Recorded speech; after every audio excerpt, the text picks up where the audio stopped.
There's some big money coming to Indiana to help prevent violence against women. We're talking around $3 million. Last week, we first told you about this money coming through the Indiana Criminal Justice Institute. And since then, our Samantha Johnson has been reaching out to the organizations receiving this money to see how they plan to use it. Most of the names on this list are county prosecutors and police departments because when it comes to stopping violence, law enforcement plays such a big role in that. But here in Marion County, the top recipient getting more than $140,000 is the Indiana Coalition to End Sexual Assault and Human Trafficking.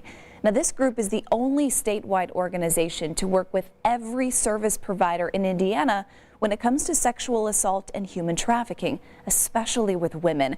Its mission is to work with law enforcement to make sure everyone involved in stopping violence against women knows what's going on. And here's why that should matter to you.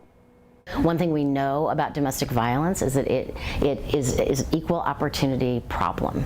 No matter how much money you make, no matter how big your house is, no matter what what your profession is or your spouse's profession, you're at risk in a home where there is an imbalance of power and where there's violence.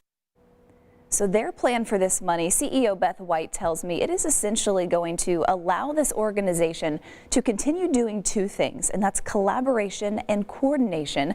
Their programs work directly with the Department of Corrections, but also educators and medical professionals to talk about the signs of violence against women and how to prevent it from happening in the first place. Also on this list here in Marion County is the Latino Coalition. Its mission is very similar, but of course focuses on Latina Hoosiers. I talked to its executive director, and he told me most of this money will be put towards a program that helps these women better understand their rights and how the legal system works. He told me their goal at the end of the day is to make sure no victim feels alone.